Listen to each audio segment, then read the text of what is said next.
बिस्मिल्लाहिर्रहमानिर्रहीम अस्सलाम वालेकुम। प्रीवियस लेक्चर में हम लोगों ने चैप्टर नंबर 6 में ऑब्जेक्टिव बेस्ड क्वेश्चन को डिस्कस किया था और आज के लेक्चर में हम लोग कॉम्प्रिहेंसिव एग्जांपल्स की डिस्कशन करेंगे। फर्स्ट एग्जांपल हमारे पास एग्जांपल नंबर 19 रिक्वायरमेंट्स में देखें। Prepare the machinery account and accumulated depreciation account showing the charge to the depreciation account for each year. एक तो हम लोगों ने मशीनरी अकाउंट बना के देना है। नेक्स्ट हमने उसको एक्यूमुलेटेड डेप्रिसिएशन अकाउंट बना के देना है। साथ में उसमें हम लोगों ने शो करना है कि हम लोग कितना depreciation expense for the year अपने प्रॉफिट और लॉस अकाउंट को चार्ज कर रहे हैं। तो उसके लिए अलग से डेप्रिसिएशन अकाउंट बनाने की जरूरत नहीं है। एक्यूमुलेटेड डेप्रिसिएशन के अकाउंट से ही हमें आइडिया हो जाता है कि हम लोग for the year depreciation expense कितना चार्ज कर रहे हैं। आपको 3 डिफरेंट अकाउंट्स बनाने की जरूरत नहीं है। क्या आप लोगों ने एक बनाना होता है एसेट अकाउंट, दूसरा बनाना होता है एक्यूमुलेटेड डेप्रिसिएशन अकाउंट, तीसरा बनाना होता है डेप्रिसिएशन एक्सपेंस अकाउंट। ये डेप्रिसिएशन एक्सपेंस अकाउंट बनाने की जरूरत नहीं है। आप लोग सिर्फ 2 अकाउंट्स पे रहा करें, asset account and accumulated depreciation expense account. Next कहता है show the relevant statements of financial position extract for each year. जब आपसे कहा जाता है ना statement of financial position extracts, it means that कि आपने complete statement of financial position ही बना के देंगे, लेकिन इस क्वेश्चन से रेलिवेंट जो इंफॉर्मेशन हम लोगों ने अपनी स्टेटमेंट ऑफ फाइनेंशियल पोजीशन में जहां जहां अकाउंट फॉर करनी है आपने उसके बारे में जरूर बताना है। जैसे कि अब ये क्वेश्चन हमारे पास है हमारे नॉन करंट एसेट से रेलिवेंट, तो हम लोग अपनी स्टेटमेंट ऑफ फाइनेंशियल पोजीशन में नॉन करंट एसेट्स में इन एसेट्स के बारे में जाकर बताएंगे कि इन एसेट्स की कॉस्ट ये है, इस ईयर की क्यूमुलेटिव डेप्रिसिएशन हम लोगों ने ये लेस की, तो उसकी डब्ल्यूडीवी हमारे पास इतनी आ गई। ये इंफॉर्मेशन सिर्फ आपने जाकर देनी थी। अगर आपसे कभी पूछ लिया जाए कि स्टेटमेंट ऑफ प्रॉफिट और लॉस अकाउंट आपने उसका एक्सट्रैक्ट बताना है, तो उसके लिए हम लोग फिर depreciation expense for the period वो जाके बताया करते हैं कि कितना डेप्रिसिएशन एक्सपेंस हम लोग प्रॉफिट और लॉस अकाउंट को चार्ज कर रहे हैं। अब इस क्वेश्चन की डिटेल्स देखें। Since he commenced business on 1 January 2010, Sophie has purchased for cash the following 3 machines। अब उसने आपको बता दिए, देखिए मशीन 1, मशीन 2, मशीन 3, क्लासिफिकेशन तो मशीन ही है ना, तो आपको मशीन 1 अकाउंट अलग से, मशीन 2 अकाउंट, मशीन 3 अकाउंट बनाने की जरूरत नहीं है। आप लोग मशीन अकाउंट बनाएंगे, फिर चाहे आपके पास 3 क्या 10 भी मशीन क्यों ना हो, एक ही अकाउंट में रखी जाएंगी, अलग अलग से अकाउंट्स मेंटेन नहीं किए जाएंगे। जब इन सब का एसिड अकाउंट एक बन रहा है तो इन सब के एक्यूमुलेटेड डेप्रिसिएशन का अकाउंट भी एक बनेगा। लेकिन अगर यहां पर मेरे पास एक एसिड होता मशीन और दूसरा होता व्हीकल्स, मैं उनको मर्ज नहीं कर सकता था, तो फिर मैं एक अकाउंट मशीन अकाउंट बनाता, दूसरा व्हीकल्स अकाउंट बनाता, तो फिर उनके एक्यूमुलेटेड डेप्रिसिएशन के भी 2 अकाउंट बनते हैं, accumulated depreciation for machine and accumulated depreciation for vehicles. लेकिन जहां पर सिंगल एक ही एसेट अकाउंट बनेगा और एक्यूमुलेटेड डेप्रिसिएशन का भी एक ही अकाउंट आप लोग मेंटेन करेंगे। उसने साथ में आपको बताया कि आपने कौन कौन से ईयर में इनको परचेज किया। अब जब ईयर बता दिया तो हमेशा याद रखिएगा कि full year depreciation in the year of purchase. अगर यहां पर डेट गिवन होती ना कि ये हम लोगों ने परचेज किया 1 अप्रैल 2010, तो मैं 1 अप्रैल से 31 दिसंबर तक का डेप्रिसिएशन एक्सपेंस चार्ज करता। लेकिन जब उसने मुझे डेट नहीं बताई, उसने मुझे ईयर बता दिया, तो मैं 2010 फुल ईयर डेप्रिसिएशन चार्ज करूंगा, 2011 फुल ईयर डेप्रिसिएशन चार्ज करूंगा। साथ में उसने आपको कॉस्ट बताई, क्या इन तमाम मशीन्स की कॉस्ट कितनी है। जरूरी नहीं कि तमाम मशीन्स की कॉस्ट एक जैसी ही हो, हमेशा डिफरेंट डिफरेंट मिलती हैं। तो जो भी जितनी अमाउंट के ऊपर आ रहा है आपने उतनी अमाउंट के साथ उसको अकाउंट फॉर कर लेना था।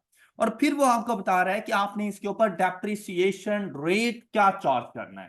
तो हर एसेट हर मशीन के लिए उसने डेप्रिसिएशन रेट भी डिफरेंट रखा हुआ है। नॉर्मली ऐसा नहीं होता कि अगर मेरे पास देखें, अगर एक एसिड है मशीन, दूसरा एसिड है व्हीकल, इनका डेप्रिसिएशन मेथड भी चेंज हो सकता है, इनका डेप्रिसिएशन रेट भी चेंज हो सकता है। लेकिन अगर मेरे पास तमाम एसिड्स एक ही कैटेगरी से हैं, जैसे यहां पर तो ना तो इनके ऊपर डेप्रिसिएशन मेथड चेंज होता है, ना इनके ऊपर डेप्रिसिएशन रेट चेंज होता है, सेम रहते हैं। लेकिन इस क्वेश्चन में उसने आपसे कह दिया कि रेट हर किसी का डिफरेंट है, तो हम उसके मुताबिक जाकर उसको अकाउंट फॉर कर लेंगे। नॉर्मली ऐसी सिचुएशन नहीं होती, लेकिन अगर अब एग्जाम में आ जाए तो आप लोग अकाउंट फॉर कर लेंगे। लेकिन ऐसा कभी नहीं हुआ कि आप लोग मशीन के ऊपर अगर suppose depreciation method, straight line method apply करते हैं, तो इसका यह मतलब हरगिज नहीं है कि मशीन 1 के ऊपर स्ट्रेट लाइन, मशीन 2 के ऊपर रिड्यूसिंग बैलेंस मेथड, मशीन 3 के ऊपर सम ऑफ योर डिजिट मेथड, ये नहीं होने वाला। सेम क्लास ऑफ एसिड्स के लिए सेम डेप्रिसिएशन मेथड अप्लाई किया जाता है। रेट चेंज हो गया तो कोई बात नहीं, हम जाकर देख लेंगे। ये बात समझ आ गई सब बच्चों को? लेकिन अगर आपके पास एक एसिड है मशीन और दूसरा है व्हीकल, मशीन के ऊपर आप कर दें स्ट्रेट लाइन मेथड, व्हीकल्स के ऊपर आप रिड्यूसिंग बैलेंस मेथड कर दें, कोई फर्क नहीं पड़ता, आप चेंज कर सकते हैं। लेकिन सेम क्लास ऑफ एसिड्स के लिए डेप्रिसिएशन मेथड सेम रखा जाता है। Got it? नेक्स्ट देखें, कहता है switch policies to charge full year depreciation in the year of purchase.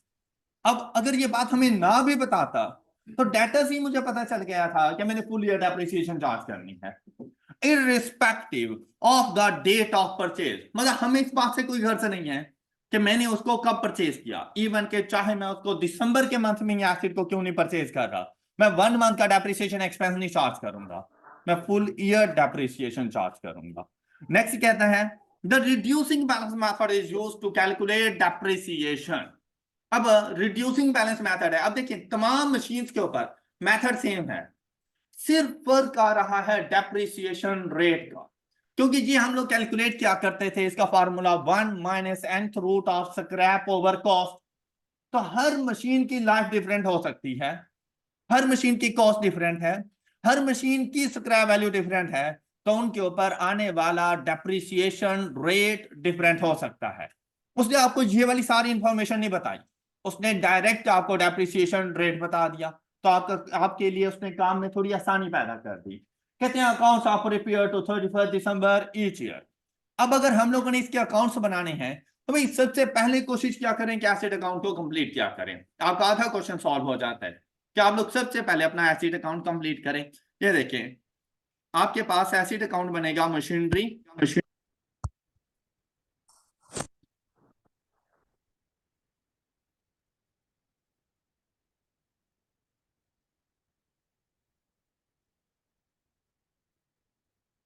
या आपके पास कंप्रीहेंसिव एग्जाम्पल 19 मशीनरी अकाउंट,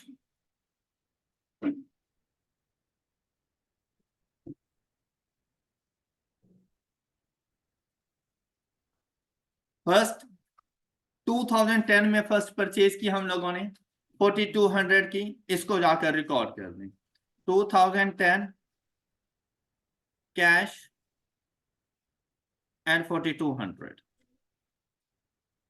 अब बताएं क्या 2010 में कोई और एसिड आपके पास मौजूद है, तो आपका 2010 क्लोज हो जाएगा। यही टोटल है आपके पास और यही आप लोगों के पास बैलेंस कैरीड डाउन।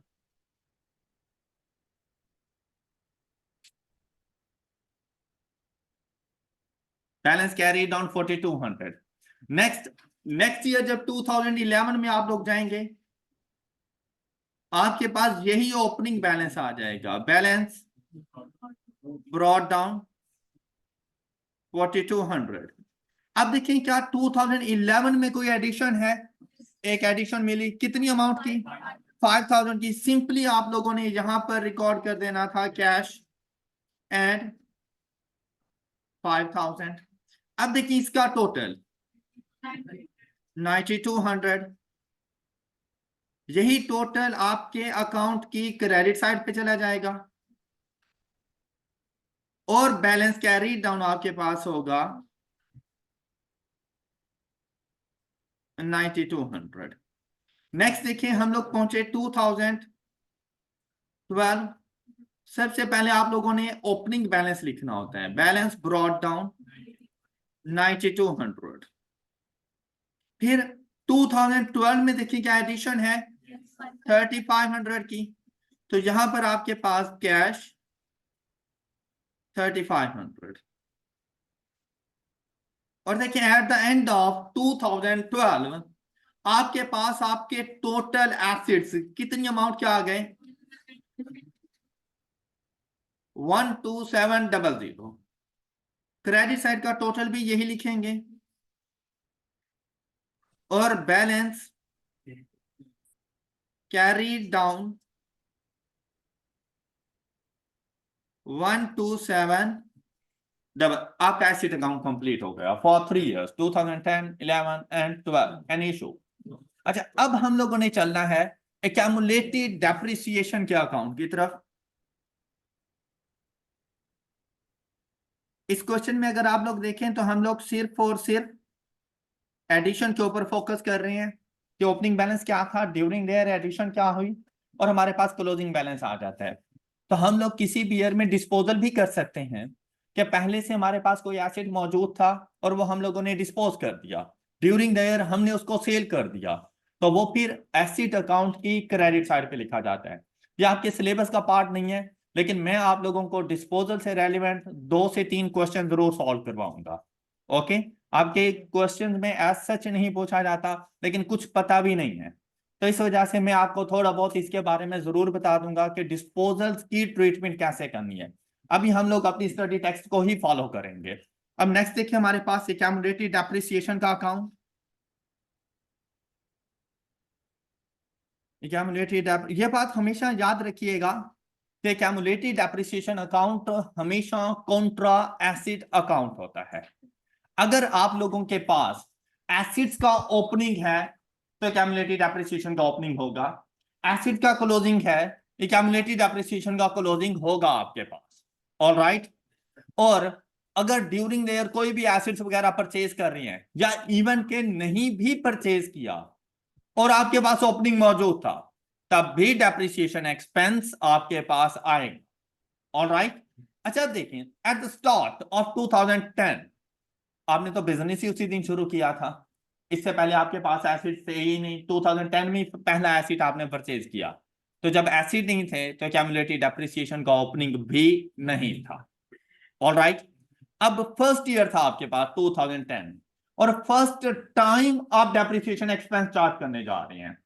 तो जब फर्स्ट टाइम डेप्रिसिएशन एक्सपेंस आप लोग चार्ज करेंगे तो यहां पर देखें आपके पास 2010 में पहला एसिड कौन सा मौजूद था, 42, और इसके ऊपर डेप्रिसिएशन एक्सपेंस 25%। तो आप लोगों ने इसकी वर्किंग करनी थी और यहां पर आपके पास आ जाता depreciation expense for the year 2010 is.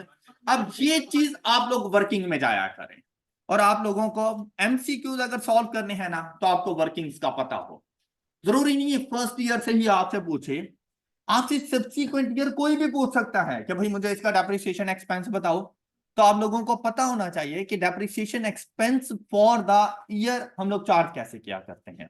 अब इसके लिए आप लोग देखें, हम लोग यहां पे वर्किंग बनाएंगे, working one depreciation expense for the year 2010। अगर 2010 की बात करें तो हमारे पास सिर्फ एक ही एसिड मौजूद था और उस एसिड की कॉस्ट हमारे पास क्या आती। अब देखिए इस चीज का आइडिया मुझे क्वेश्चन में जाने की जरूरत नहीं है, मेरा एसिड अकाउंट ही मुझे बता देगा कि मेरे पास कौन कौन से एसिड्स हैं, ओपनिंग क्या था, ड्यूरिंग देयर एडिशन क्या हुई, क्लोजिंग कितना आ रहा है, सारी इंफॉर्मेशन हमें यहां से मिल जाएगी। तो हमारे पास ओपनिंग कितना था। अब इसके अलावा तो कोई और एसिड मेरे पास मौजूद था ही नहीं। हाँ ये अलग बात है कि तमाम के ऊपर डेप्रिसिएशन रेट डिफरेंट है, तो मुझे जरा क्वेश्चन का सहारा लेना पड़ेगा कि मशीनरी वन का डेप्रिसिएशन रेट हमारे पास कितना है 25%। तो हम लोग यहां पर जाकर इसको मल्टीप्लाई कर देंगे 25% से, तो देखिए ये वैल्यू हमारे पास आ रही है 10। ये है 2010 का डेप्रिसिएशन एक्सपेंस, ये जाके आपने अपने पास रिकॉर्ड कर दिया। और इस वैल्यू का पता हमें कहां से चला, तो आपको ये चीज रेफरेंस के तौर पर लिखनी पड़ती है कि भाई इस वैल्यू को हमारी वर्किंग में जाओ और वहां पर देखो कि मैंने इसको कैलकुलेट कैसे किया। ऑलराइट, अब आपका ये ईयर क्लोज हो गया, तो आपने इसको क्लोज किया, यही आपका बैलेंस कैरी डाउन।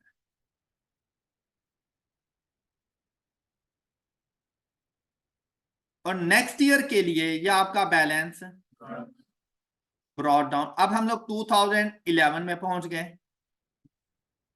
अब 2011 का डेप्रिसिएशन एक्सपेंस,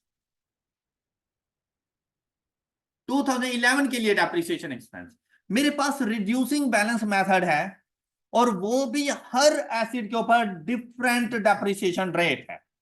तो मुझे हर एसिड को अलग अलग से ट्रीट करना है, मैं इनको मर्ज करके नहीं ले जा सकता, मुझे हर एसिड को अलग अलग ट्रीट करना पड़ेगा।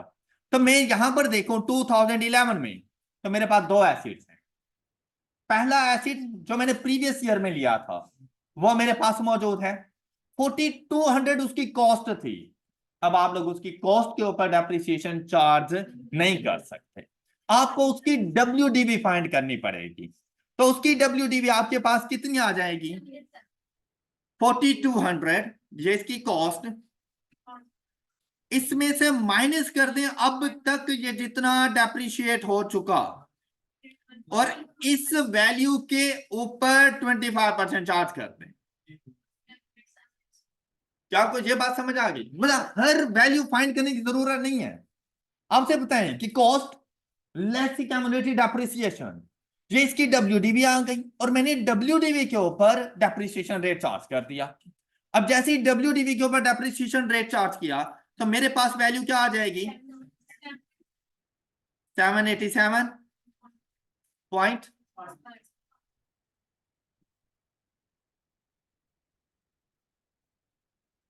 अच्छा नेक्स्ट देखें, अगर ड्यूरिंग द ईयर कुछ भी एडिशन ना होती तो मैंने ये डेप्रिसिएशन एक्सपेंस जाके रिकॉर्ड कर देना था, लेकिन इस साल एक एडिशन हुई, कितनी अमाउंट से, भाई इनको अभी मर्ज नहीं करना। रीजन, क्योंकि हर किसी के ऊपर डेप्रिसिएशन रेट डिफरेंट है। अगर डेप्रिसिएशन रेट सेम होता मैं इन सबको मर्ज कर देता, मैं इनको इकट्ठे लेके चलता, तो मैं हर किसी को अलग अलग से डील ना करता। लेकिन अगर डेप्रिसिएशन रेट डिफरेंट है हर किसी का, हम इनको मर्ज नहीं कर सकते। ऑलराइट, अच्छा अब देखिए यहां पर एडिशन के साथ हमेशा अलग से डील करें। एडिशन कितनी अमाउंट की, तो जब जिस साल एडिशन होती है उसकी कॉस्ट ही उसकी WDV होती है, क्योंकि उससे पहले उसने कभी भी डेप्रिशिएट नहीं हुआ, तो उसकी कॉस्ट ही उसकी WDV कहलाती है, मल्टीप्लाइड बाय। अब सेकंड के ऊपर देखें तो डेप्रिसिएशन रेट 30%, मल्टीप्लाइड बाय 30%। अब हमें कहा गया था कि full year depreciation in the year of purchase, अगर ये बात ना की जाती तो डेट बताता मुझे कि मैंने ड्यूरिंग द ईयर किस दिन परचेज किया, तो मैं इसके साथ टाइम फ्रैक्शन जरूर अप्लाई करता। कि सपोज अगर ये मेरे पास आ जाता 1 अप्रैल, तो मैं इसके साथ 9/12 लिखता। अगर ये 1 जुलाई को आ जाता तो मैं 6/12 लिखता। लेकिन उसने कहा कि इररिस्पेक्टिव ऑफ डेट आपने फुल ईयर डेप्रिसिएशन चार्ज करनी है इन द ईयर ऑफ परचेज, तो टाइम फ्रैक्शन लगाने की जरूरत नहीं है। तो यहां से आपको कितना डेप्रिसिएशन एक्सपेंस मिला, तो for the year depreciation expense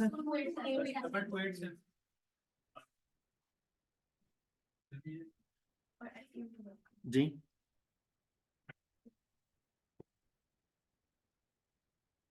depreciation expense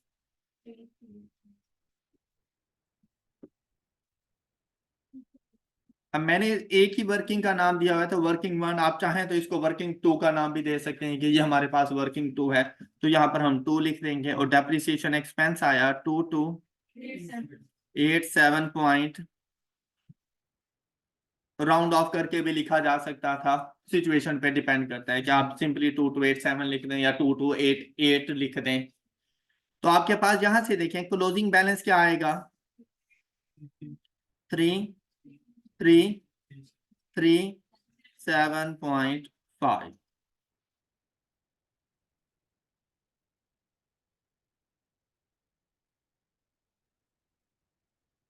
यही आपके पास बैलेंस फॉर द ईयर 2011।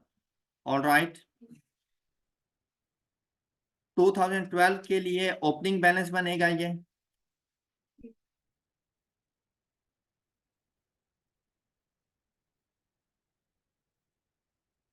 अब 2012 का depreciation expense, alright.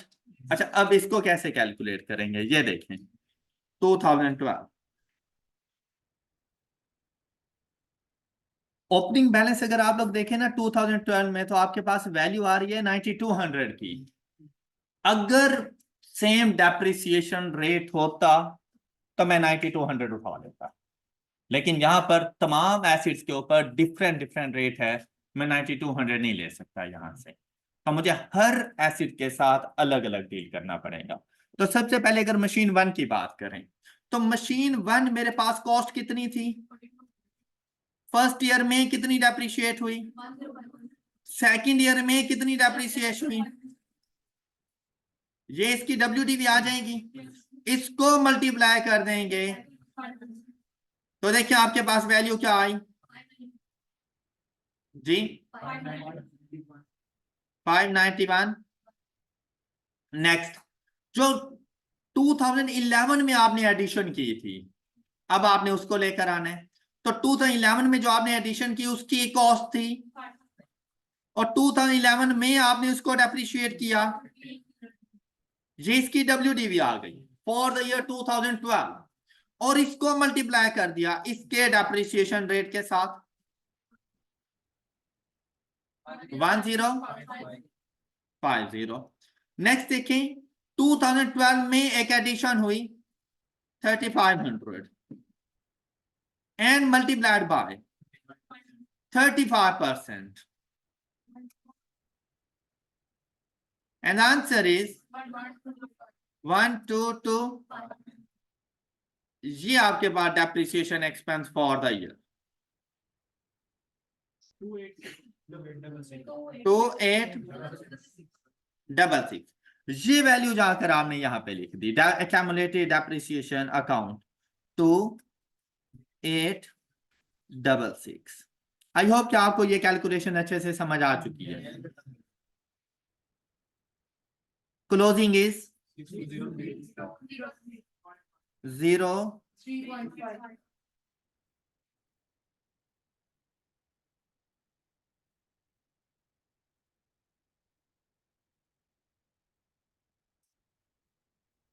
balance carried down 6203.5। आपको एसिड्स अकाउंट की समझ आ गई होगी। अब चलते हैं फाइनेंशियल स्टेटमेंट्स के एक्सट्रैक्ट्स की तरफ। आपसे पूछे गए थे स्टेटमेंट ऑफ फाइनेंशियल पोजीशन, लेकिन मैं आपको साथ साथ प्रॉफिट और लॉस अकाउंट भी बता देता हूं कि आपने उसके एक्सट्रैक्ट्स कैसे बनानी है। अगर हमसे एक्सट्रैक्ट्स की बात करेंगे, एक्सट्रैक्ट ऑफ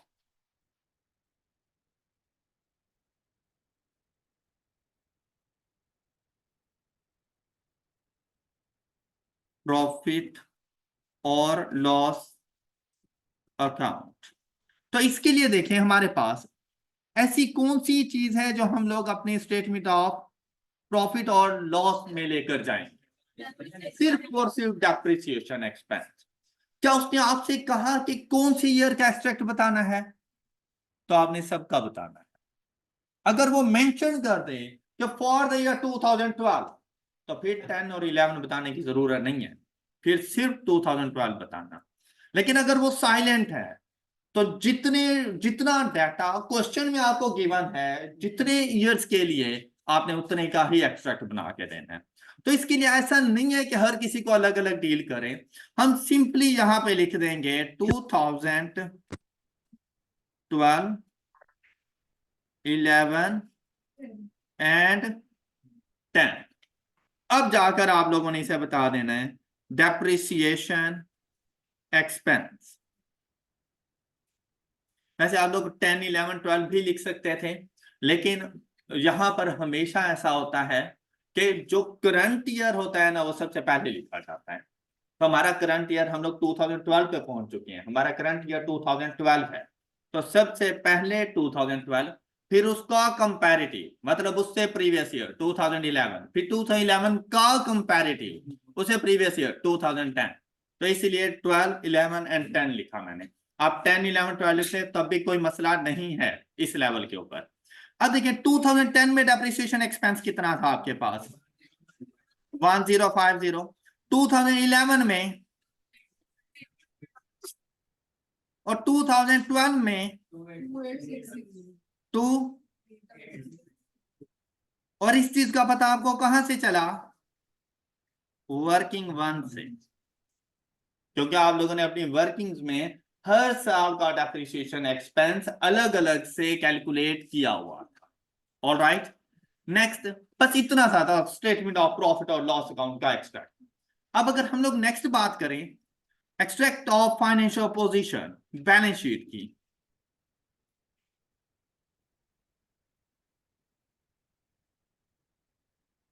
ये चीजें आपको FAR 1 में बहुत हेल्प करेंगी। देखिए अगर हम लोग बात करें इंट्रोडक्शन टू अकाउंटिंग के लेवल में, तो यहां पर इन चीजों को किस तरह से रिकॉर्ड करना है ये आपके लिए इतना जरूरी नहीं है। आपको जस्ट MCQ के हवाले से वैल्यूज का पता होना चाहिए कि हमने वैल्यूज क्या रिकॉर्ड करनी है। कि अगर आपसे पूछ ले 2012 में मैं डेप्रिसिएशन एक्सपेंस क्या चार्ज करूं, तो आप सिंपली उसे बता सको 2866। 2012 में मैं अपनी non current asset statement of financial position में कितनी वैल्यू के लेकर जाऊं, आपको पता हो कि भाई इतनी वैल्यू के लेकर जाओ। इस तरह से वर्किंग करके क्वेश्चन को देना, आप ऐसा करोगे, लेकिन आफ्टर 6 मंथ्स FAR 1 के अंदर जाकर आप उसके एग्जाम में बैठे हुए ये काम कर रहे होंगे। क्या आपको एक एक चीज का पता हो कि अकाउंट्स कैसे बनेंगे, वर्किंग कैसे की जाएगी, एक्सट्रैक्ट्स को किस तरह से देना बताना होता है। तो जब आपकी बेस ही ऐसी होगी ना कि आप लोगों ने ये काम इस तरह से करना है, FAR 1 में आपको मसला नहीं होने वाला। लेकिन अगर यहीं से आपको शॉर्टकट्स का पता चल गया, आपने FAR 1 में शॉर्टकट्स लगानी है, और वहां पर आपका ये जो क्वेश्चन होता है ना फिक्स्ड एसेट से रिलेटेड, ये 18 मार्क्स का एक क्वेश्चन होता है और वो आपके 18 मार्क्स जाए हो जाते हैं। ऑल राइट, अब देख यहां पर डुअल बेनिफिट्स हैं। क्या आपको MCQs का भी पता चलेगा कि आपने इस लेवल पे बैठ के हुए MCQs कैसे सॉल्व करनी है, और आपकी आदत भी बन जाएगी कि फिक्स एसेट के क्वेश्चन को कैसे सॉल्व करना है। Extracts of statement of financial position. अब यहां पर देखिए हम लोग क्या क्या चीजों से जाकर बताएंगे, नॉन करंट एसेट्स। आप ये चीज उसे जरूर बताएं, क्योंकि स्टेटमेंट ऑफ फाइनेंशियल पोजीशन में तो काफी सारी चीजें शामिल हैं। एसेट्स में भी नॉन करंट करंट एसेट शामिल है। आप सिर्फ एसेट भी नहीं लिख सकते, क्या पता नहीं एसेट में आपने क्या ऐसे करंट एसेट में जाके लिखना है। तो मैंने जैसे ही लिखा ना नॉन करंट एसेट, तो पता चल गया कि भाई इसका इक्विटी पोर्शन से कोई ताल्लुक नहीं है, इसका लाइबिलिटी पोर्शन से कोई ताल्लुक नहीं है, और ये करंट एसेट में भी मैं कुछ नहीं लिखने वाला। सिर्फ नॉन करंट एसेट में हम लोग जाएंगे, और वहां पर अगर आपके पास एसेट्स का नेम गिवन है तो आप उसका नेम लिखेंगे कि भाई हमारे पास मशीनरी मौजूद है,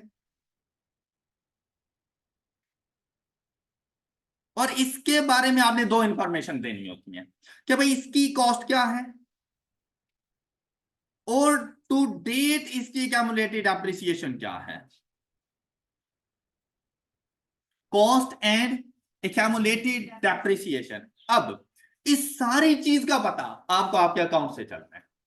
अब आप देखिए बैलेंस शीट क्या ड्यूरिंग द ईयर बनाई जाती है, at the start of the year बनाई जाती है, at the end of the year. तो आपने अपने अकाउंट्स में से उनके क्लोजिंग बैलेंसेस देखने हैं, बस इसके अलावा कुछ भी नहीं।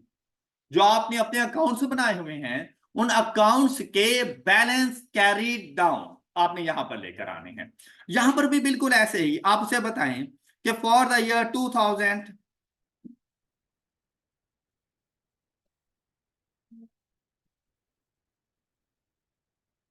अब अगर मैं मौजूद हूं 2010 में, तो 2010 में एसिड्स के बैलेंस कैरी डाउन देखें क्या है हमारे पास, तो जाएं और अपने पास 4200 लिख लें।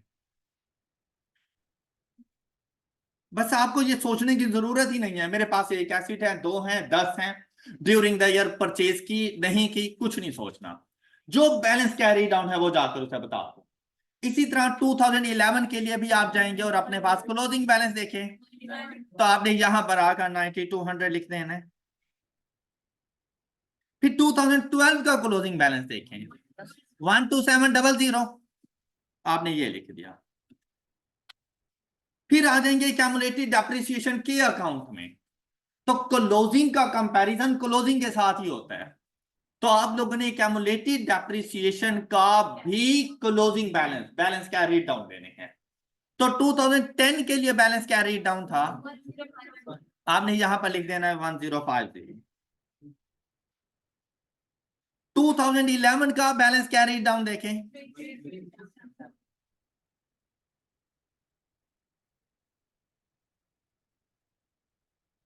एंड 2012 का बैलेंस कैरी डाउन,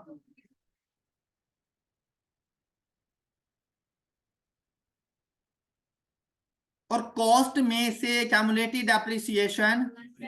तो इसीलिए आपने इस वैल्यू को ब्रैकेट्स में रखना है। और इसके बाद आपने बता देनी है हर साल के एंड पर आपकी मशीनरी की WDV या कैरिंग अमाउंट या नेट बुक वैल्यू, और वो कैसे आती है, कॉस्ट लेस एक्यूमुलेटेड डेप्रिसिएशन। और ये वैल्यू 4200 लेस 1050 31 नेक्स्ट 582 63.5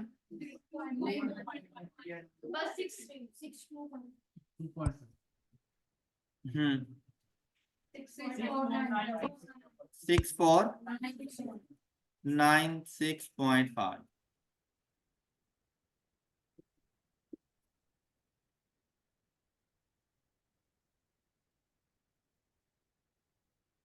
और इसी के साथ आपका ये कॉम्प्रिहेंसिव एग्जांपल 19 कंप्लीट हुई। Any question? क्या आप सब बच्चों को डेप्रिसिएशन का मेथड समझ आ गया, डेप्रिसिएशन का टॉपिक समझ आ गया? अब बाकी तमाम क्वेश्चंस भी बिल्कुल ऐसे ऐसे ही हैं आपके पास। जैसे कि एग्जांपल नंबर 20 देखें, prepare a vehicle account, accumulated depreciation account and a depreciation account for the year 2010 to 13. Jana prepares accounts to 31st December each year. अब क्या इंफॉर्मेशन गिवन है? Jana leases out German sports cars. She started business on 1st January 2010 and has decided to depreciate the cars on straight line basis at per annum. अब यहां पर देखें ना, तो हर car के लिए आपके पास डेप्रिसिएशन मेथड सेम और डेप्रिसिएशन रेट भी सेम है। अब डिफरेंट नहीं है आपके पास। अब ये क्वेश्चन एग्जांपल 19 की निस्बत ज्यादा इजी है आपके लिए। अब नेक्स्ट देखें, और दूसरी बात है स्ट्रेट लाइन मेथड, कॉस्ट के ऊपर जाके डेप्रिशिएट कर देना है इसको। कहते हैं on a cost at year and during the year 2010 to 13 the following purchases took place। तो सबसे पहला काम क्या करना है हम लोगों ने, व्हीकल्स अकाउंट बना लेना अपने पास।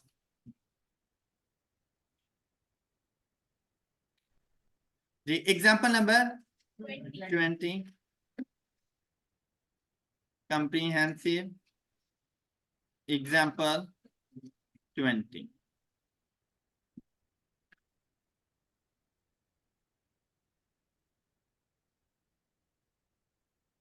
The first account is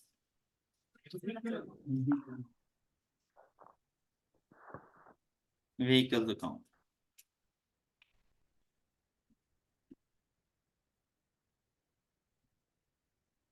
And the informations are 2010। अब देखिए इसके साथ भी ना उसने आपको डेट नहीं बताई, तब मतलब टाइम फ्रैक्शन लगाने की जरूरत नहीं है। Full year depreciation in the year of purchase. 2010 में क्या परचेजेस किए आप लोगों ने, acquired 20 Porsche 924 turbos at a cost of rupees 1,860,000 each। अच्छा यहाँ पर ना जो मतलब इश्यू आता है वो इस चीज का आता है कि भाई एक गाड़ी की जो प्राइस है ना वो 18.6 मिलियन है, एक गाड़ी की प्राइस। तो इसको मल्टीप्लाई किससे करें, 20 से या 924 से? तो वो जो सामने लिखा हुआ है ना Porsche 924 टर्बो, ये बेसिकली उस गाड़ी का मॉडल है। ओके, जबकि उसकी क्वांटिटी जो हम लोगों ने परचेज की वो कितनी है, वो 20 है। तो 924 उस गाड़ी का मॉडल है हमारे पास। जैसे हम लोग कहते हैं ना बाइक के लिए CD70 and CD 1 to 5, it does not mean that कि हमने 125 मोटरसाइकिल परचेज किए। क्लियर? तो यहां पर सिर्फ ये इसका मॉडल था। आपने 20 को मल्टीप्लाई करना था इसकी कॉस्ट पर यूनिट के साथ, तो आपके पास परचेजेस की वैल्यू आती, और वो परचेजेस की वैल्यू आप अपने पास जाके लिखते। अब इसका ये भी मतलब नहीं था कि अकाउंट में जाके 20 मरतबा 18.6 मिलियन लिखें। ओके, तो 2010 सिंपली आप लोगों ने यहां पर कैश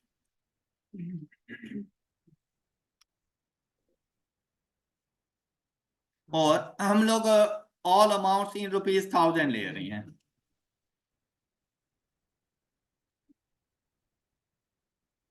तो यहां से आपने 18,600 को मल्टीप्लाई करना है 20 के साथ। तो देखिए आपके पास वैल्यू क्या आती है, 372। आई होप कि आप सब बच्चों को ये बात समझ आ गई है। अब 2010 में कोई और परचेजेज नहीं है हमारी, हमारा अकाउंटिंग ईयर क्लोज हो गया। आपने इसी को जाकर अपने पास बैलेंस कैरी इट डाउन।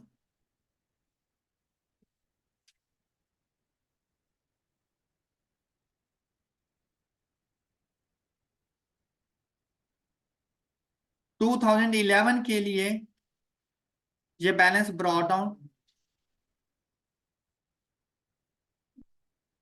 372,000। अब आप लोग देखें क्या 2011 में किसी किस्म की कोई परचेजेस है? यस। कितना? कहते हैं purchase 6 pores for a total cost of rupees. अब चाहे मुझे ये वाली बात ना भी बताता। अच्छा, पता है उसने क्यों बताया है? क्योंकि आपको पता चल चुका है कि फर्स्ट में हम लोगों ने वैल्यू को मल्टीप्लाई किया क्वांटिटी से। तो अक्सर स्टूडेंट ऐसे ही करती हैं कि वो जाकर 108,600 को मल्टीप्लाइड बाय 6 करके अकाउंट में अकाउंट फॉर करते हैं। यहां पर मिस्टेक, ऊपर उसने हर गाड़ी की प्राइस बताए थे इसलिए क्वांटिटी से मल्टीप्लाई किया। यहां पर 6 कार्स की टोटल कॉस्ट बता दी इतनी है, यहां पर मल्टीप्लाई करने की जरूरत नहीं। सिंपली कंफ्यूज कर रहा था आप लोगों को। तो आप लोगों ने यही अमाउंट आके लिख देनी थी 108,600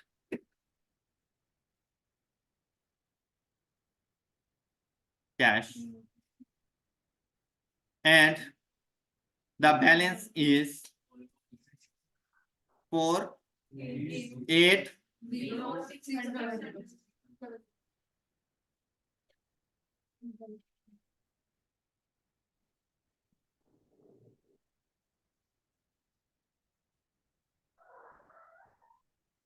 Balance carried down.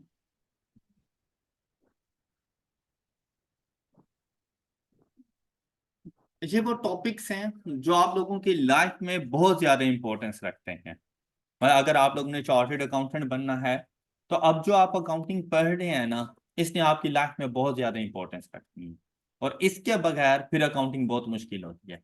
इसीलिए हम लोग इनको इन डिटेल जाके डिस्कस कर रहे हैं, ताकि ऐसा ना हो कि कहीं पर भी कोई भी इशू ऐसा हो जो आप लोगों के लिए प्रॉब्लम्स क्रिएट कर दे। अगर आपको इनमें से कुछ थोड़ा बहुत भी चीज नहीं आती होगी ना, तो आपका फाइनल अकाउंट नहीं होने वाला। और अपने आप को थोड़े से रिस्क पर भी नहीं रखना, आपने अपना फाइनल अकाउंट 100% ठीक करके आना है। Okay, next year 2012 balance brought down 4,80,600। अब यहां पर देखिए 2012 क्या था, purchase for the 2 cars costing rupees this is. अब मल्टीप्लाई करेंगे, तो अब आप लोगों ने 19,800 को मल्टीप्लाई कर दिया 2 के साथ, 3,9,6, and the total is 5.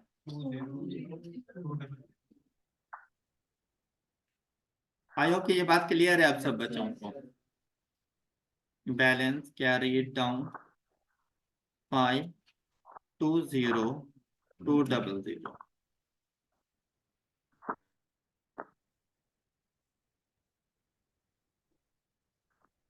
balance brought down for the year 2013 is 200 जी कैश। अब देखें कहते परचेज 15 cars for rupees 21,008 तो 21,000 multiplied by 15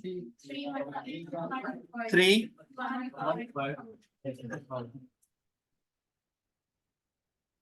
and the total is 835,200 और यही आपके पास आपका बैलेंस 835,200।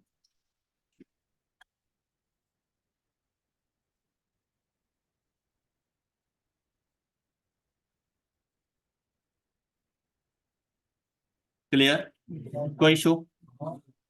अब हम लोग बनाएंगे इसका एक्यूमुलेटेड डेप्रिसिएशन अकाउंट। हम लोग डेप्रिसिएशन एक्सपेंस अकाउंट नहीं बनाने लगे, उसमें सिर्फ ये होता है कि आपने जाकर रिकॉर्डिंग करनी होती है for the year and the end of the year profit और लॉस अकाउंट को चार्ज कर देना होता है।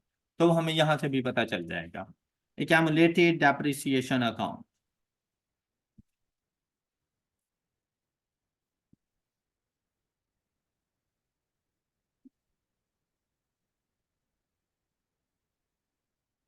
हाँ जी, तो यहां पर आपको पता चलेगा आपका depreciation for the year 2010 and the amount is. अच्छा, ये क्वेश्चन अब आपके लिए ज्यादा इजी था। एक तो आपके पास स्ट्रेट लाइन मेथड है, दूसरा full year depreciation in the year of purchase है, तीसरा कि तमाम एसेट्स के ऊपर डेप्रिसिएशन रेट सेम है। ऐसे ही था ना? अब देखिए आपके पास डेप्रिसिएशन रेट क्या था 25%। तो आपका एसेट अकाउंट आपकी हेल्प करता जाएगा। आप लोगों ने देखना है फर्स्ट ईयर 372,000 का आपका एक एसेट, एक ही एसेट मौजूद है और इसका सिंपली 25% आपने डेप्रिसिएशन एक्सपेंस चार्ज कर देना। तो इसका डेप्रिसिएशन एक्सपेंस आपके पास 372,000 मल्टीप्लाइड बाय 25% इज 93,000 और ये आपने क्लोज कर दिया account.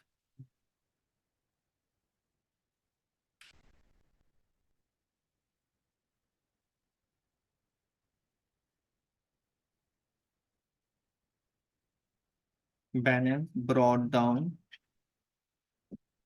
93,000 and then depreciation expense for the year 2000।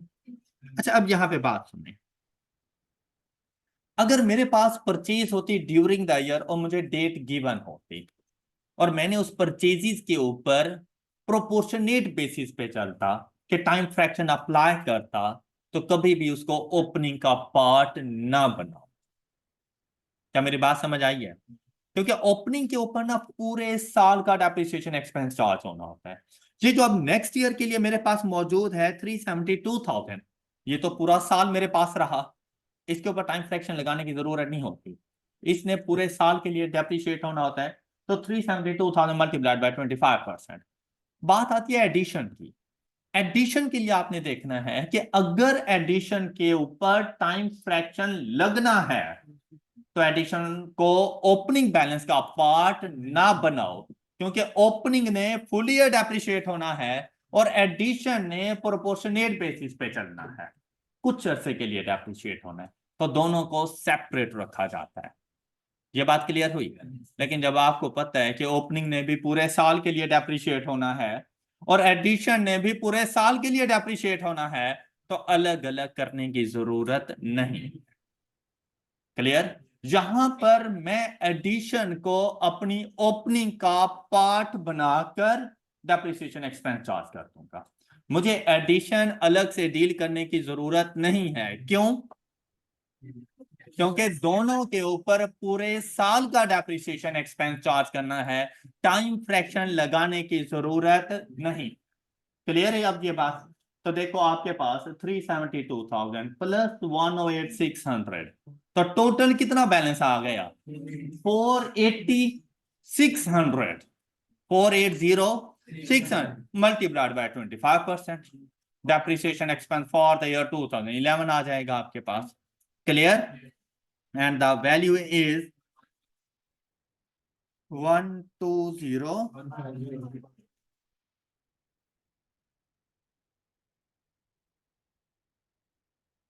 1201।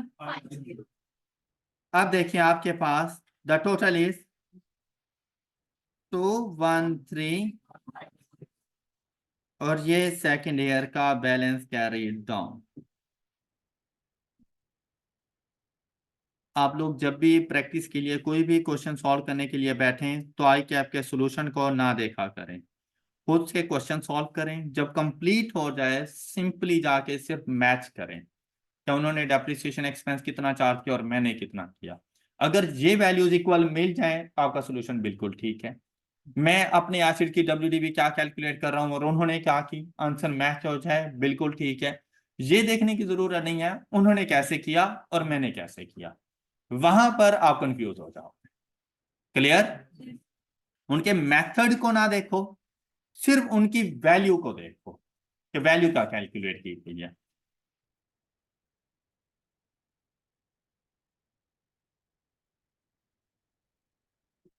जी 2012 के लिए ओपनिंग बैलेंस 213,150। अच्छा अब देखें, अब यहां पर फिर से ऐसा ही कि मैंने डेप्रिसिएशन एक्सपेंस चार्ज करना है कौन से ईयर का? 2012। अब देखिए 2012 में आए तो बेटा 2012 में ओपनिंग बैलेंस था 480,600, ड्यूरिंग देयर एडिशन हुई 39600 की। तो फिर मैंने एडिशन से पूछा कि कितने अरसे के लिए डेप्रिशिएट होना है? Full year. तो मैंने कहा ओपनिंग का पार्ट 1। क्लियर? अगर यहां पर होता ना इसका आंसर कि नहीं फॉर फ्यू मंथ्स डेप्रिशिएट होना है, मैं इसको सेपरेट रखता, मैं इसको कभी भी ओपनिंग का पार्ट ना बना। अच्छा ये हम लोग ना स्टेप बाय स्टेप चल रहे हैं। अगर आप लोग पहला क्वेश्चन देखें ना, उसमें रिड्यूसिंग बैलेंस मेथड था और हर एसिड के ऊपर डिफरेंट डिफरेंट डेप्रिसिएशन रेट था। अब जब इस क्वेश्चन के ऊपर हम लोग आए ना, स्ट्रेट लाइन मेथड है लेकिन सेम डेप्रिसिएशन रेट है, तो हमें यह पता चल रहा है कि हम लोगों ने किस तरह से डेप्रिसिएशन एक्सपेंस चार्ज करना है। वहां पर भी full year depreciation in the year of purchase था और इधर भी full year depreciation in the year of purchase. जैसे ही नेक्स्ट क्वेश्चन करेंगे हम लोग टाइम बेसिस के ऊपर आ जाएंगे कि हम लोग फुल ईयर डेप्रिसिएशन चार्ज ही नहीं करेंगे। तब आपको वो मेथड समझ आ जाएगा कि हम लोगों ने किस तरह से डेप्रिसिएशन एक्सपेंस चार्ज करना है। अब यहां पर देखो आप लोगों ने सिंपली 520,200 इसका 25% चार्ज कर देना और इसका 25% आपके पास कितना आ रहा है? 1350। तो देखिए आपके पास टोटल कितना बन गया? 3432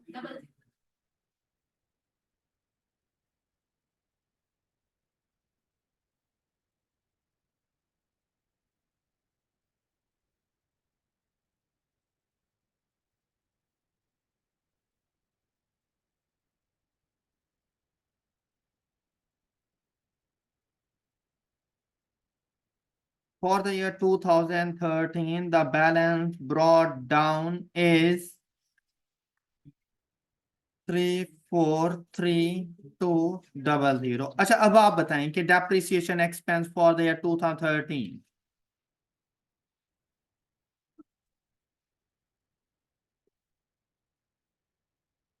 835,200 multiplied by 25%, and the answer is 2088, and the total is 55,200।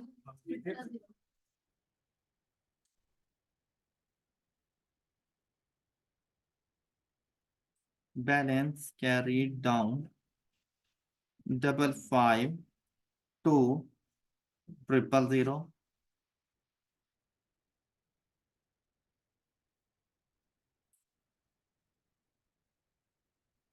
Alright. अच्छा, आपसे वैसे डेप्रिसिएशन एक्सपेंस अकाउंट मांगा गया था, लेकिन मैंने यहाँ पे नहीं बनाया, जरूरत नहीं थी एज सच। लेकिन अगर हम लोग बना भी लेते हैं, मैं आपको सिर्फ एक थोड़ा सा इसका सैंपल दिखा दूं। डेप्रिसिएशन एक्सपेंस,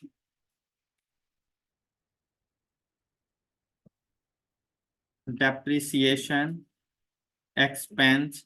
अच्छा, क्या मुझे बता सकते हैं डेप्रिसिएशन एक्सपेंस की जर्नल एंट्री क्या होती है? Depreciation expense account, debit and accumulated depreciation account। तो बेटा इन तमाम अमाउंट्स के अगेंस्ट मैंने अपने accumulated depreciation account को ऑलरेडी क्रेडिट किया हुआ है। अब देखिए 2011-10 के लिए आपके पास डेप्रिसिएशन एक्सपेंस कितना था?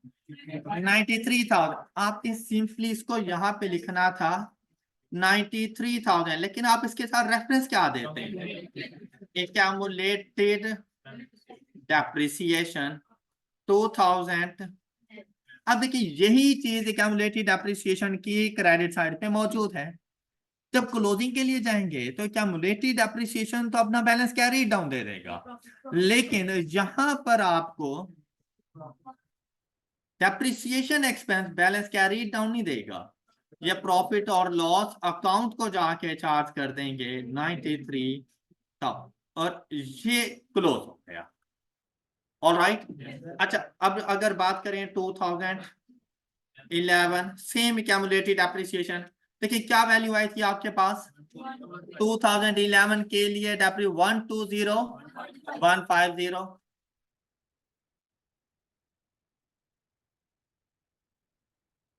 तो ये भी प्रॉफिट और लॉस अकाउंट को चार्ज कर देंगे 120,150। अब ये 2011 कंप्लीट। 2012 1300। जहां पर आप लोगों ने depreciation expense for the year लिखना होता है, और यहां पर भी आ गया 130050। ये 2012 का डेप्रिसिएशन एक्सपेंस था, एंड 2013 का डेप्रिसिएशन एक्सपेंस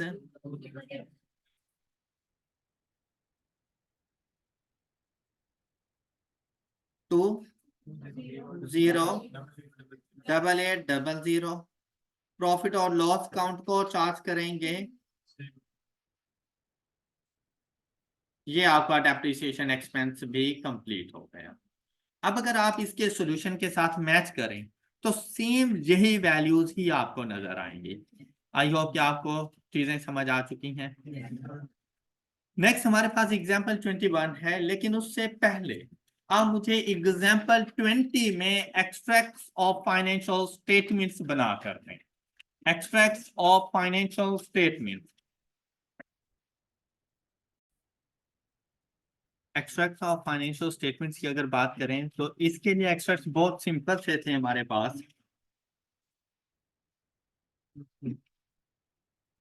सबसे पहले प्रॉफिट और लॉस अकाउंट।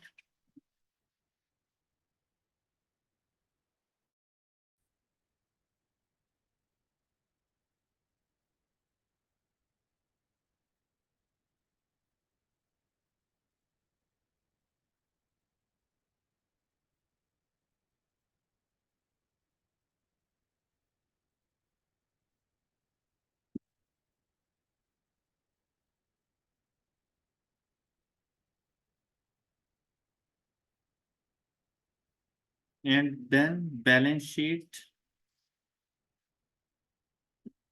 और बैलेंस शीट के लिए भी सेम ऐसे ईयर हम लोग जाके लिख देंगे, और यहाँ पर हमारे पास हमारा नॉन करंट एसेट आ जाएगा।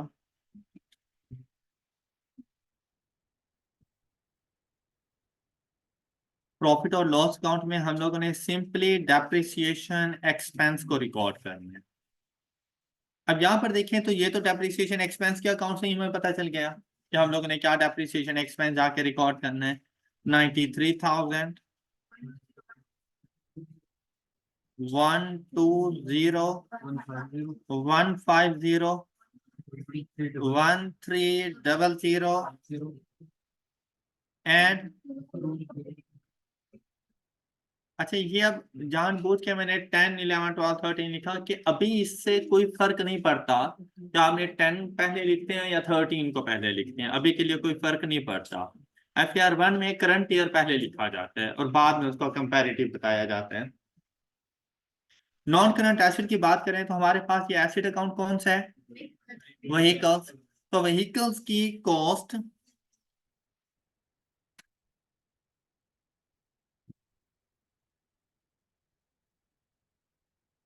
इसमें से लेस कर देंगे एक्यूमुलेटेड डेप्रिसिएशन, तो रिजल्ट आ जाएगा WDV। कॉस्ट फर्स्ट ईयर के लिए देखें, हमारे पास क्लोजिंग बैलेंस 372,000,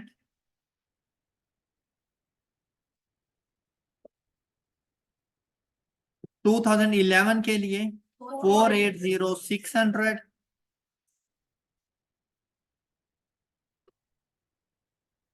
2012 520,200,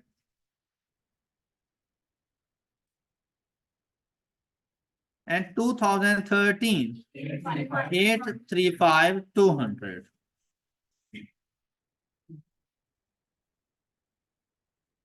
एक्यूमुलेटेड डेप्रिसिएशन के भी आप लोग अपने पास क्लोजिंग बैलेंसेस लेंगे 93,000,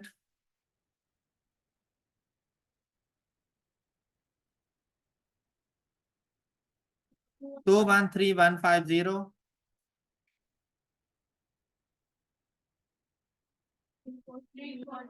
next 343,200,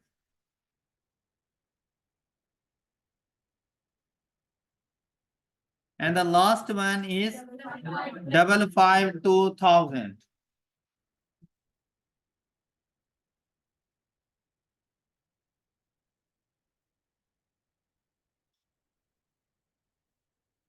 कॉस्ट में से ये एक्यूमुलेटेड डेप्रिसिएशन लेस हो जाएगी।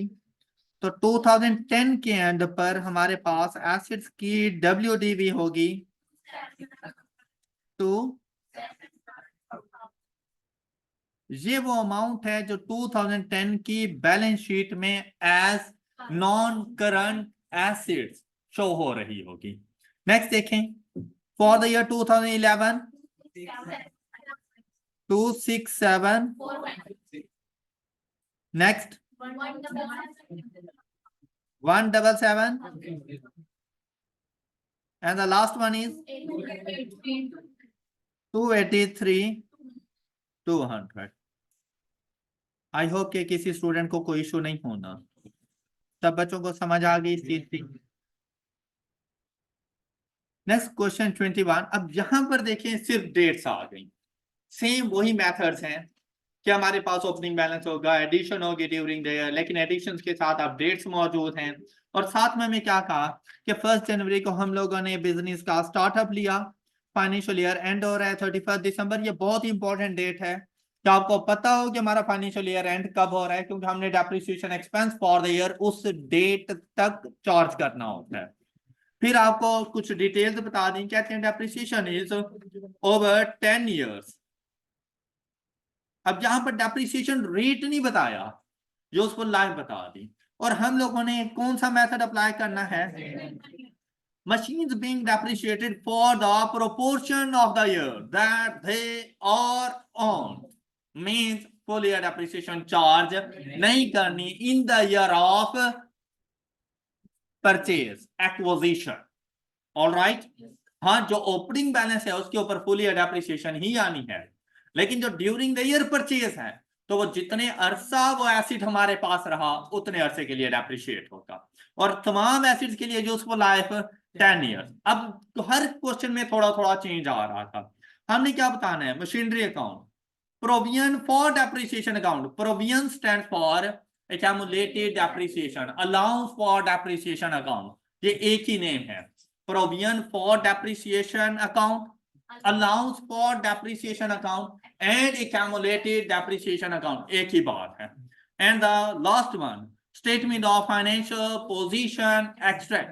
तो यही काम हम लोग फर्स्ट क्वेश्चन से ही अपने पास करते आ रहे हैं। ये क्वेश्चन एज आपके लिए कोई इतना ज्यादा मुश्किल नहीं है। एसिड अकाउंट तो बड़ी आसानी के साथ आप लोग बना सकते हैं, ऐसे ही है ना।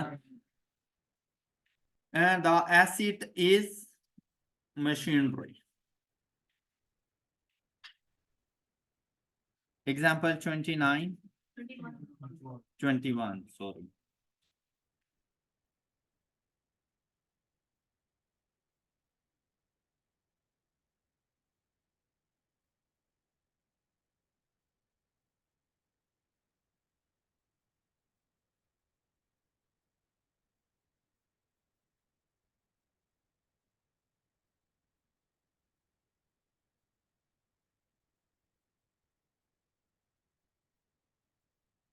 मशीनरी अकाउंट,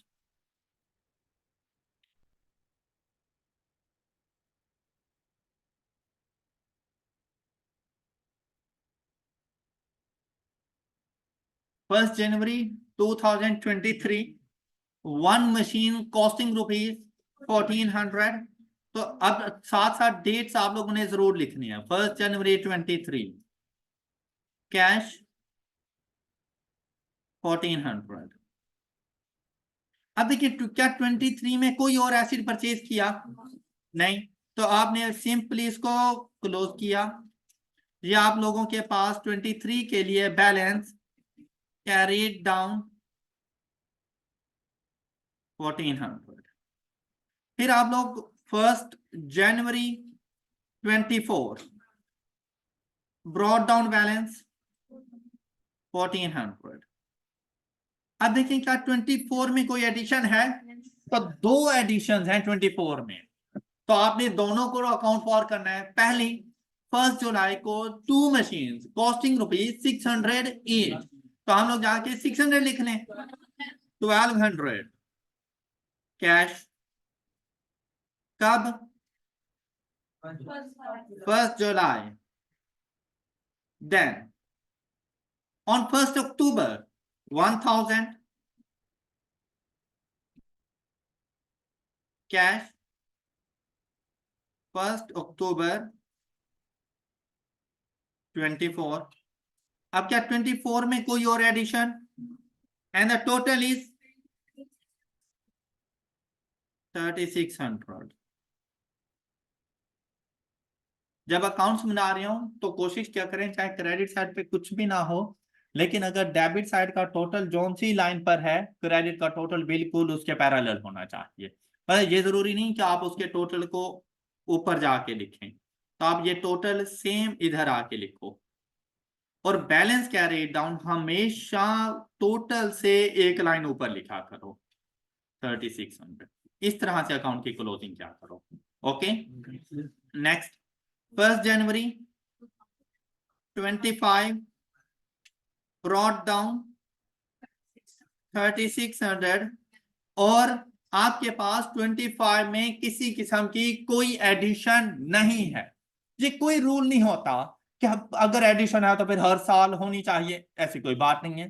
किसी साल में नहीं है तो ना रिकॉर्ड करो। जब एडिशन कोई नहीं है तो जो बैलेंस ब्रॉड डाउन है वही हमारा बैलेंस कैरी डाउन हो जाएगा, और यही फिर नेक्स्ट ईयर के लिए हमारे पास बैलेंस ब्रॉड डाउन बन जाएगा। 3600 1 January 26, और 26 में जाकर एडिशन हुई 1 अप्रैल को। वन मशीन कॉस्टिंग ₹4, तो यहां पर आपने 400 रिकॉर्ड किया cash 1 April 26, 4000।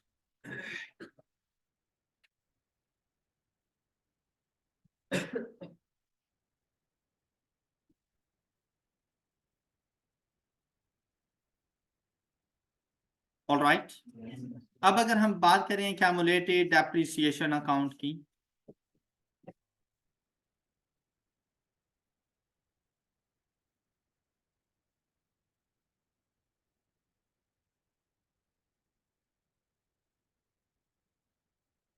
accumulated depreciation account, depreciation expense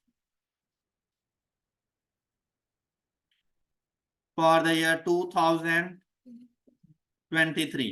अच्छा, बड़ा सिंपल सा था। 23 को अगर देखें ना तो फुल ईयर डेप्रिसिएशन है हमारे पास। फुल ईयर डेप्रिसिएशन है तो कोई टाइम फ्रैक्शन लगाने की जरूरत नहीं, और स्ट्रेट लाइन मेथड है जो उसको लाइफ बता दी, लेकिन रेजिडुअल वैल्यू नहीं बताई, तो आपको रेजिडुअल वैल्यू भी नील करने लेस करने की जरूरत नहीं है। तो बेसिकली कॉस्ट ही डेप्रिशिएबल अमाउंट है। तो आप लोगों ने simply 1400 divided by 10 is equal to 140 आपका फर्स्ट ईयर का डेप्रिसिएशन एक्सपेंस। क्लियर? यहां पर आप लोगों ने अपने पास 140 रिकॉर्ड किया, ये आपका balance carried down. Next year के लिए ओपनिंग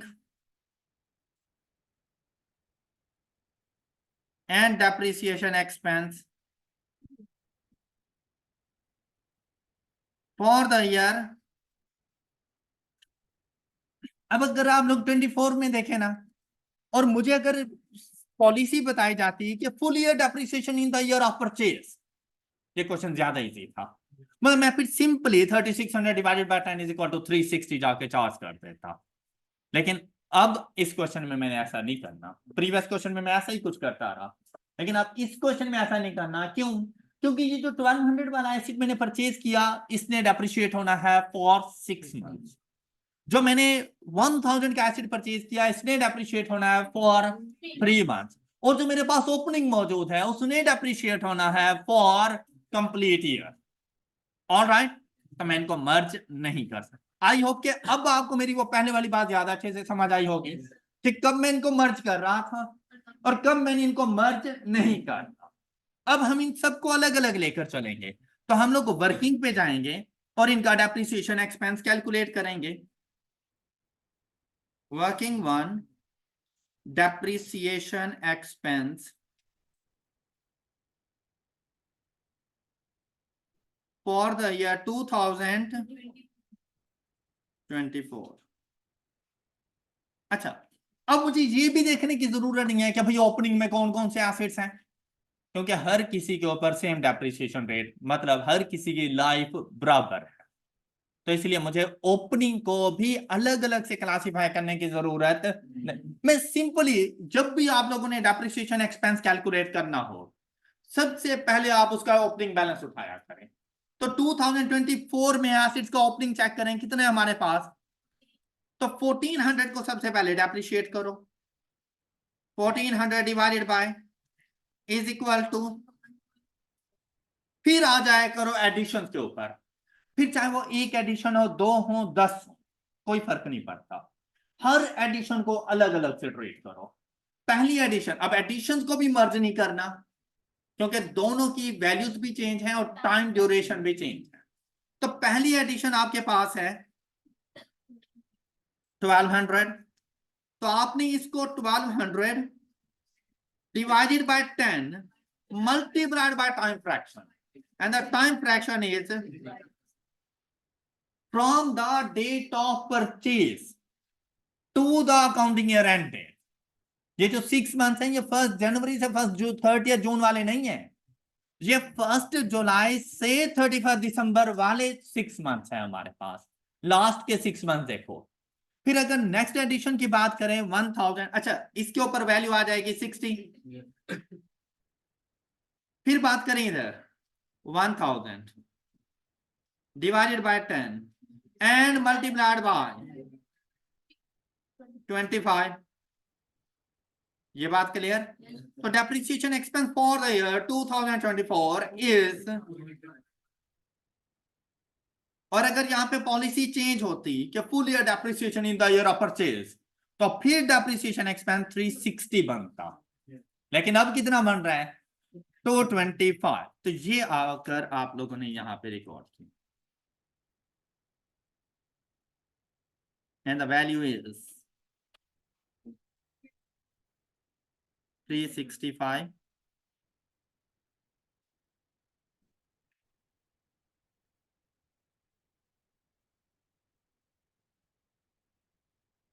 इसी को इशू सबको समझ आ गई?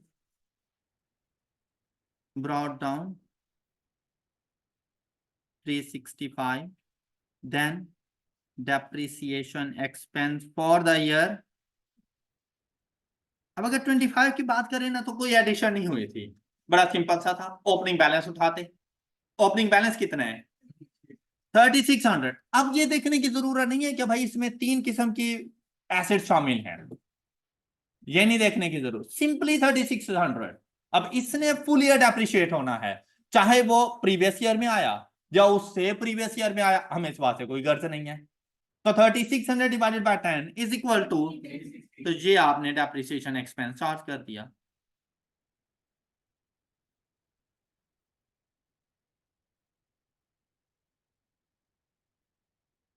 ये बात clear?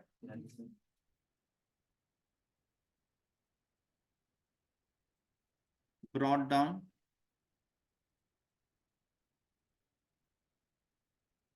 and depreciation expense for the year 26। अब 26 की बात करें ना तो इसमें एडिशन है, भाई इनको अलग अलग लेके चलना था। 26 के लिए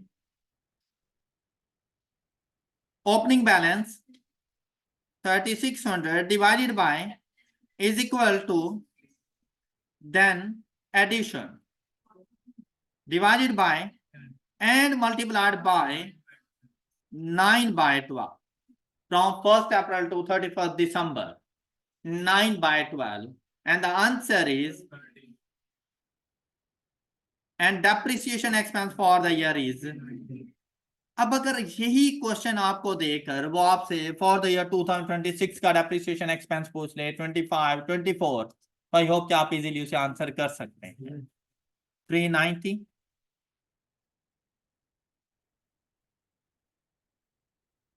and the total is 1115।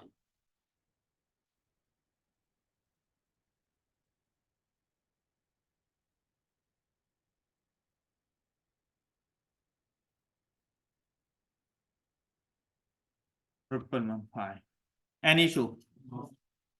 अब अगर एक्सट्रैक्ट्स की बात करें, extracts of financial statements,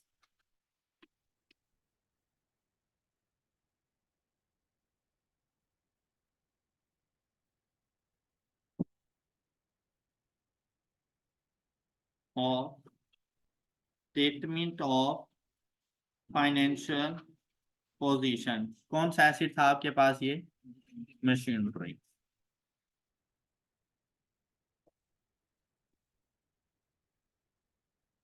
non current assets, non current assets में machinery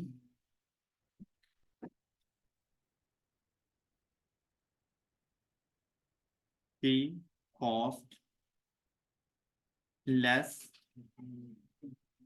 accumulated depreciation for the year 2023 से 26 तक,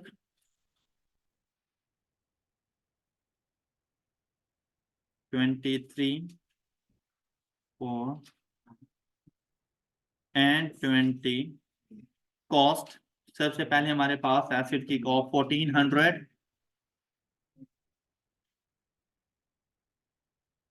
3600, यहाँ पर भी 3600 एंड 4000। एक्यूमुलेटेड डेप्रिसिएशन का क्लोजिंग 140, 365, 725 and 1115।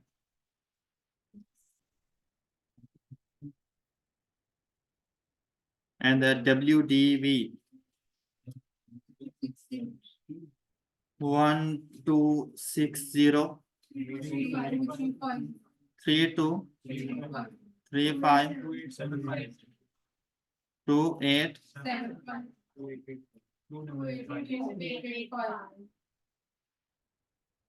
285।